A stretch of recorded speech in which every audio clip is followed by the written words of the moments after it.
This is probably the first time you're hearing about this news, so I urge you to stay until the end before talking about it with your friends, because every detail matters. Subscribe just to stay tuned for the Formula One news no one else explains to you. It was a day that will be seared into the very soul of Formula One forever, a day that transcended the boundaries of sport and etched itself into the collective memory of a generation. April 26, 2025.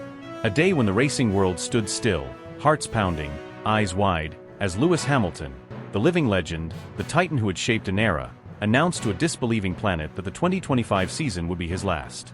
There was no fanfare, no over-orchestrated drama, no roaring pyrotechnics or booming music, no meticulously planned reveal that so often defines modern sport. It was raw. It was real. It was Lewis Hamilton at his most human, and that made it infinitely more powerful. Under the slightly brooding skies of Shanghai, the very circuit where he had once demolished fields and cemented his aura of invincibility, Hamilton stood alone. His figure, wrapped in the vivid scarlet of Ferrari, seemed almost ethereal against the backdrop of gray clouds and whispering winds. He wasn't just a driver anymore, he was a symbol, a living monument to perseverance, courage, and relentless excellence. When he finally spoke, his voice cracked ever so slightly, betraying the immensity of the moment. This season, he began, pausing, as if the words themselves weighed 1,000 tons, will be my final chapter in Formula One. I have lived my dream to the fullest. And now it's time to chase new horizons. Subscribe just to stay tuned for the Formula One news no one else explains to you. In that instant, it was as if time itself hit the brakes. Across the globe, from the glimmering shores of Monte Carlo to the neon-lit streets of Tokyo, from the bustling energy of Sao Paulo to the grey drizzle of London, a collective breath was sucked from the atmosphere. Pit crews froze, mid-wrench. Journalists dropped their pens in stunned silence. Mechanics, engineers, team principals, even drivers deep in their data sessions, all turned, hypnotized by the gravity of the announcement. It wasn't just a piece of news. It was a seismic event. To understand the magnitude of this moment, you must first understand who Lewis Hamilton truly is. Lewis Hamilton was never just a driver. He was, and is, a revolution. He tore through the thick, suffocating barriers of a traditionally exclusive sport, becoming the first black world champion in Formula One history. He didn't just open doors, he broke them down. He spoke when others chose to stay silent. He took stands that others shied away from. He forced a centuries-old sport to confront its own uncomfortable truths, about race, about equality, about the future. Statistically, he was untouchable. 7 world championships, 103 Grand Prix victories, and still counting. The most pole positions, the most podiums, the most fastest laps. A career so laden with records that even the mighty numbers struggled to capture his true impact. But beyond the stats, beyond the trophies, Hamilton carried something intangible. A magnetic mixture of grace and ferocity. A kindness laced with an unbreakable steeliness. An unyielding ambition fueled by a sense of mission that stretched far beyond the racetrack. Behind the scenes, though, the decision to walk away had not come easily. Those closest to him, the tightly knit inner circle that included his long-trusted physiotherapist and confidant Angela Cullen, strategist Mark Hines, and even Toto Wolff, who had remained a father figure even after Lewis's seismic move to Ferrari, had seen the storm brewing for months. Friends and family watched as Hamilton wrestled internally with a decision that would define not just his legacy, but his very sense of self. Ferrari had rekindled the fire within him. There was no denying that. The prancing horse gave him a weapon capable of fighting at the sharp end again, letting him taste the intoxicating blend of speed, pressure, and possibility that he craved. For a time, the thought of chasing an 8th world championship danced tantalizingly in his mind. But something deeper stirred within Lewis Hamilton, something more profound than the roar of engines or the glitter of trophies. He began to realize that true greatness isn't just about domination. It's about timing. It's about knowing when to step off the stage, when the applause is still thundering, when your name still rings with undiminished power.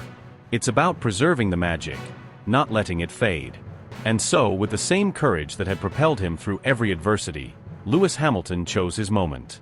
He chose to say goodbye, on his own terms. Not because he had nothing left to prove, but because he had already proved everything. Not because he couldn't fight anymore, but because he had fought enough for 10 lifetimes. Not because he was finished, but because he understood that the brightest stars shine hardest just before they vanish into the night. Subscribe just to stay tuned for the Formula One news no one else explains to you. As his words echoed around the globe, tributes began to flood in almost immediately.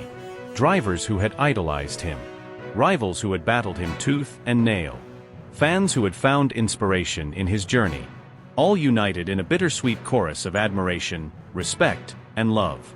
Lewis Hamilton, the boy from Stevenage who had once gripped a battered steering wheel in a kart powered by dreams, had become something bigger than sport, bigger than racing itself.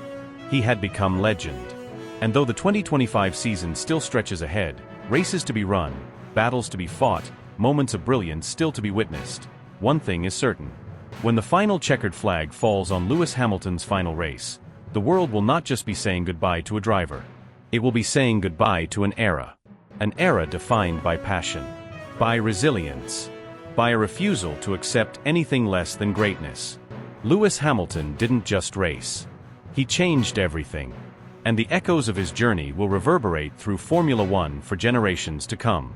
Shortly after the monumental announcement that sent shockwaves through the Formula One world, far away from the chaos of shouting reporters, the blinding strobe of camera flashes, and the frantic buzz of the media circus outside, Lewis Hamilton found himself in a quiet sanctuary, Ferrari's private driver suite. The room was dimly lit, designed more for reflection than conversation, its rich, dark woods and deep crimson accents creating an atmosphere that felt almost sacred. The heavy hum of the paddock beyond the thick walls sounded distant, almost like a memory, as if this small space had somehow been frozen in time. Inside, Charles Leclerc sat waiting. He had been there for a few minutes already, fidgeting nervously with the edge of the sleek leather couch, his normally steady hands betraying the turmoil he tried so hard to hide. The Monegasque driver, so often the image of polished composure in the face of pressure, now looked markedly different, younger somehow, more human. His wide brown eyes were clouded with emotion, and for a moment, he looked less like the fierce competitor he was known to be and more like the boy who had once hung posters of Hamilton above his childhood bed, dreaming of one day sharing the same track. As Hamilton entered, Charles rose instinctively, but the words he had practiced in his mind refused to come. He shifted his weight awkwardly, elbows resting heavily on his knees as he sat back down, struggling to bridge the chasm between admiration, sadness, and disbelief that churned inside him. "Lewis," he began, his voice cracking slightly under the weight of unspoken emotions. He stopped, lowered his gaze, and exhaled a long shaky breath before continuing, forcing himself to meet Hamilton's steady, knowing eyes. "Are you sure this is what you want? You're still the fastest. Every time we're side by side, I feel it. Everyone feels it. You still have everything it takes." For a long moment, Hamilton said nothing. He simply studied Charles, a soft, almost bittersweet smile curling at the corner of his lips. Then that unmistakable chuckle, low, warm, musical, broke the tension, filling the room with a kind of gentle gravity. It was a sound millions of fans around the world had come to love, but here now, it carried an entirely different weight. "I know, Charles," Hamilton said finally, his voice smooth but layered with something deeper, a lifetime of battles, victories, heartbreaks, and lessons. "I know I can still win. I know I can still fight. But sometimes, life isn't just about pushing until there's nothing left. It's about understanding the right moment to step back. To trust that you've done enough, that your story will keep echoing long after you're gone." He paused, his gaze drifting for a moment as if seeing not the room around them, but the entire sprawling tapestry of his career. The podiums, the championships, the fans waving flags under the rain, the roar of engines blending with the roar of dreams come true. "And honestly," he added, his voice almost a whisper, "I've lived a dream bigger than I ever thought possible." Leclerc swallowed hard, the lump in his throat nearly impossible to move past. His fingers curled into fists, not in anger, but in helplessness, the futile wish to slow time, to keep a hero from walking off the stage. His eyes shimmered with unshed tears, but he blinked them back fiercely. He knew deep down that this wasn't the end. Not really. Legends like Hamilton never truly leave. They become part of the very fabric of the sport itself. "You've done that, Lewis," Charles said, his voice hoarse but certain. "You've left your mark. More than anyone ever could." The words hung between them, thick with meaning. Outside, life in the paddock moved on, the shrill whine of electric golf carts, the clatter of tools being packed away, the soft murmur of engineers exchanging data. But inside this room, time continued to stand still. They sat in silence, the kind of silence that doesn't need to be filled with words. A silence that said everything: respect, admiration, gratitude, love. Finally, almost at the same moment, they rose. No ceremony. No grand gesture. Just an instinctive understanding. Hamilton extended his arms slightly, and Leclerc didn't hesitate. They embraced, a long, fierce hug between two men who had been rivals, teammates, competitors, but above all, kindred spirits bound by the same impossible dream. In that moment, no cameras captured the scene. No journalists scribbled it into headlines. It was theirs alone. Two warriors, two eras, and the silent, sacred passing of a torch. When they finally pulled apart, Hamilton gave Charles a small, encouraging nod, a look that said, "It's your turn now." And without another word, Lewis Hamilton turned toward the door, walking away not with regret, but with the quiet pride of a man who knew he had given the world everything he had. And somewhere deep inside, Charles Leclerc vowed he would honor that gift. Not just with victories, but with heart. Always.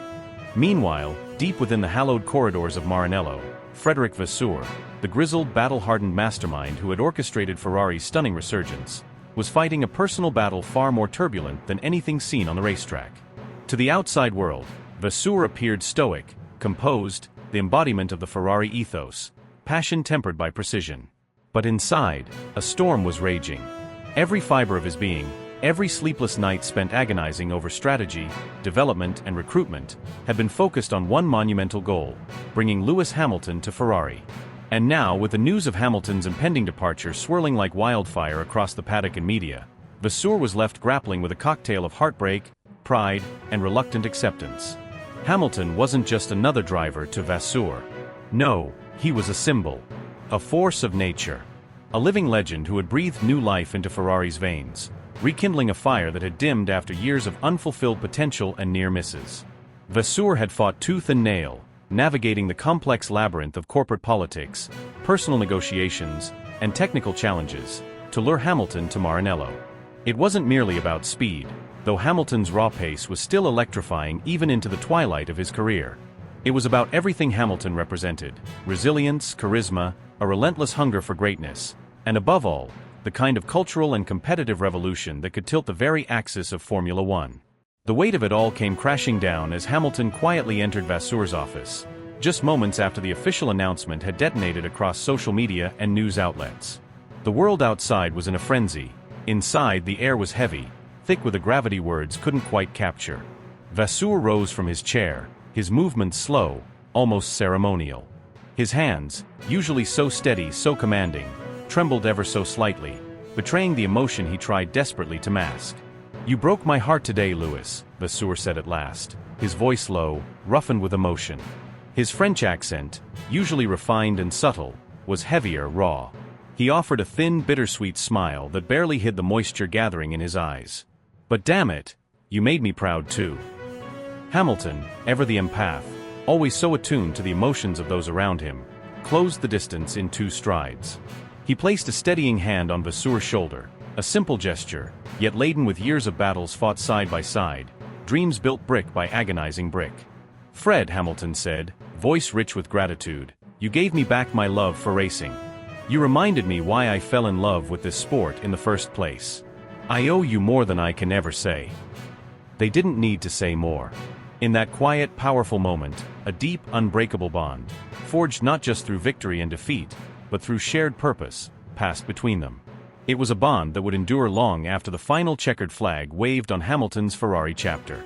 But behind closed doors, away from the polished press releases and the sanitized interviews, the atmosphere within the team grew increasingly surreal.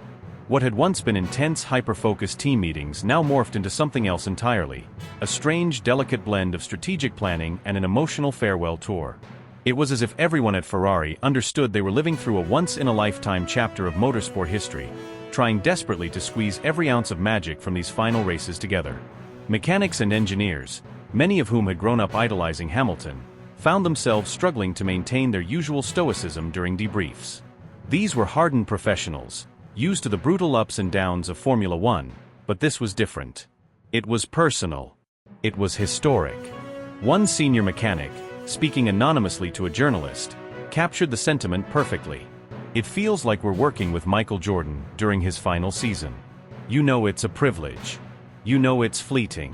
And every day, you find yourself wishing it didn't have to end." The workshops, usually buzzing with a mechanical symphony of tools and technology, now carried a quieter, more reverent energy. Crew members stayed a little longer after shifts ended, lingering over Hamilton's SF-24, running hands over the chassis as if trying to imprint the memories into their very bones. Some took secret photos, not for social media clout, but to lock away private mementos of a golden era they had helped create.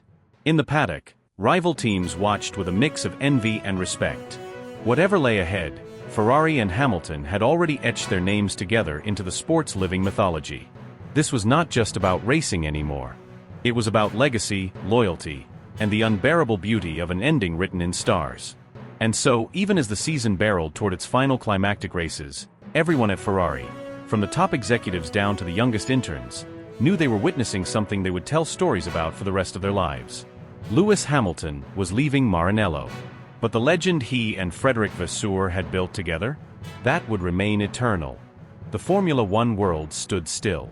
The wider paddock, drivers, engineers, team principals, and even hardened journalists, found themselves in a rare unified state of awe and admiration. It wasn't just the announcement itself that struck them, but the weight of everything it symbolized: an era, a legacy, a seismic shift in the DNA of the sport. Old rivals, once fierce and unrelenting in their battles against Lewis Hamilton, were among the first to reach out, their past animosities softened by time and the enormity of the moment. Fernando Alonso, a man whose history with Hamilton had been marked by tension, sent a private voice note, short, but filled with a warmth that even surprised those closest to him.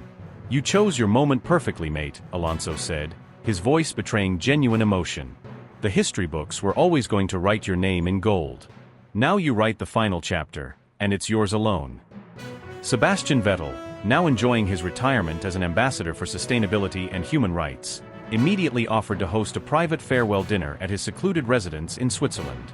"We fought hard," Vettel said in a handwritten letter he posted later on Instagram. "But it was always an honor to share the track with someone who raced not just with speed, but with soul." Even Nico Rosberg, Hamilton's most intense and personal rival, the man who had once fractured a friendship in pursuit of a championship, went live on Sky Sports and laid bare emotions he rarely allowed the public to see. "Lewis made me the best driver I could ever be," Rosberg admitted, his voice thick with feeling.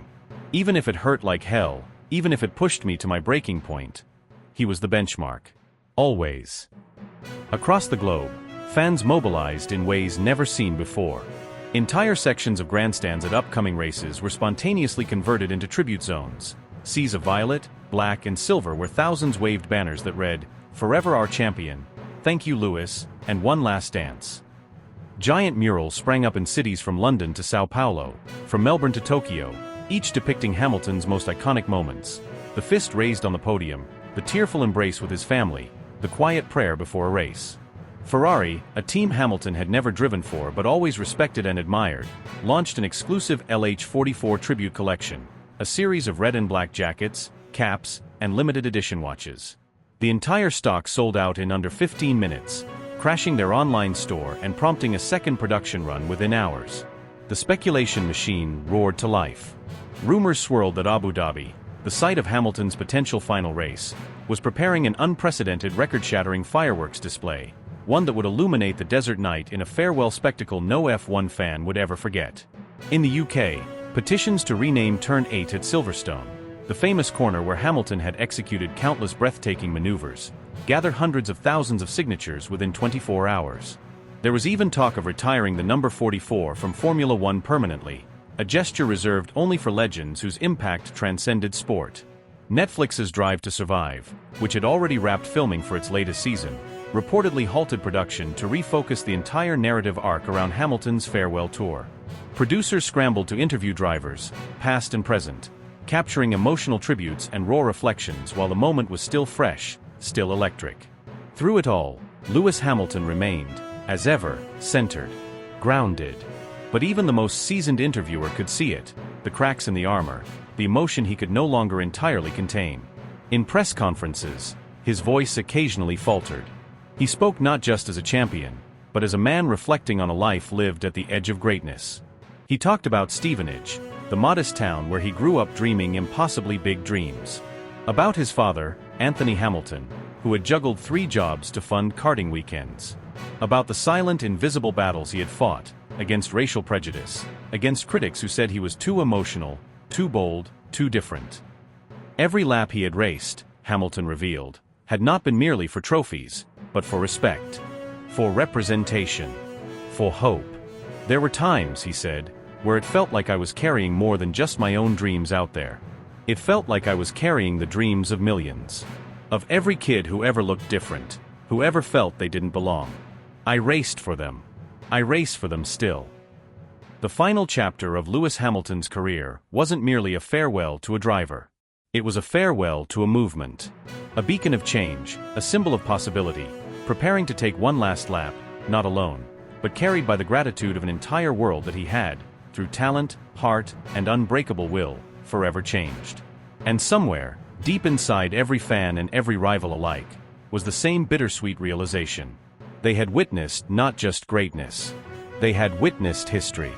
As the season inched relentlessly toward its breathtaking climax, the races no longer felt like mere events slotted on a calendar. No, they had transformed into something grander, something timeless. Each Grand Prix was now a sacred ceremony, an unspoken pact between driver and fans, a living, roaring testament to one of the greatest careers the world of Formula One had ever witnessed. They were tributes, they were celebrations, they were operas of speed and emotion. Every race is seen in the grandest farewell tour Formula One had ever dared to imagine. In Monaco, the shimmering jewel of motorsport, Hamilton arrived not merely as a competitor, but as a legend paying homage to legends. He unveiled a breathtaking one-off helmet, a stunning tribute to Ayrton Senna and Niki Lauda, 2 spirits that had long guided his journey. As he navigated the impossibly narrow streets, brushing the barriers with millimeter precision, the past, present, and future of Formula One seemed to collapse into one singular electric moment.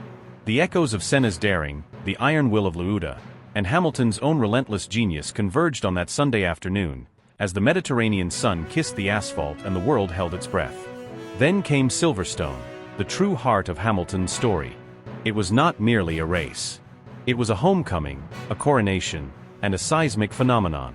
When he snatched pole position with a lap so perfect it seemed almost supernatural, the crowd erupted with a roar so fierce, so primal, that local seismographs recorded it as a minor earthquake. Grown men wept. Children waved homemade flags bearing the number 44. Entire families stood shoulder to shoulder, singing his name into the sky. It wasn't just the speed, it was the feeling, the shared recognition that they were witnessing a once-in-a-lifetime force bow out in style, not fading but blazing. And then there was Monza, the temple of speed, the hallowed ground of the Tifosi. A place where loyalty to Italian drivers runs deeper than blood. Yet on that day, the sea of red banners didn't just feature the familiar faces of Ferrari legends past. No, among the chaos and passion, giant banners of Lewis Hamilton appeared, draped in Ferrari scarlet, crowned by wreaths of laurel, eyes ablaze with the fire of competition. Grown men, who had sworn lifelong allegiance to homegrown heroes, openly wept as they chanted Hamilton's name. Tears-stained cheeks usually reserved for the glories of the prancing horse. It wasn't betrayal, it was transcendence. Hamilton had not just won their respect, he had won their hearts. Through it all, Lewis Hamilton raced like a man reborn. Like a man who, liberated from the crushing weight of expectations and legacy, could finally be his purest self behind the wheel. If anything, he seemed faster, more audacious, more fearless. Pole positions rained down. Daring overtakes on the outside of corners deemed impossible. Lightning-fast pit exits threaded through the narrowest margins. Every move seemed touched by the divine. Every Sunday was a symphony, with Hamilton conducting the orchestra of horsepower and heart. Each race became a brushstroke in a masterpiece of speed, painted in bold strokes of red, black, and silver. Each victory was a reminder, this was not a man saying goodbye. This was a man writing the final glorious verses of a song that would echo through the ages. Lewis Hamilton's farewell tour was not simply the end of an era. It was the culmination of a life's journey that had begun on a modest karting track in Stevenage, ignited through the crucible of McLaren, soared during the golden reign at Mercedes, and reached mythic status within the scarlet embrace of Ferrari. It was the story of a dream not merely pursued, but captured, molded into something immortal. It was a reminder that true legends do not fade quietly into the night. They do not retire meekly into the pages of history. No, they burn brighter and brighter until the final second, leaving trails of fire in their wake, carving their names into the very fabric of the universe. And somewhere, in the hidden recesses of the Ferrari garage, long after the press conferences had ended, after the journalists had filed their stories and the fans had drifted away into the night, there was a small, almost imperceptible note pinned to Hamilton's locker. No signature. No grand gesture. Just a simple piece of paper, handwritten in an uneven scrawl, from an anonymous soul who understood what words sometimes struggle to convey. It read, "Legends never retire. They become eternal." And Lewis Hamilton, 7-time world champion, breaker of records, inspirer of millions, had, without question, crossed the final threshold. He had become eternal.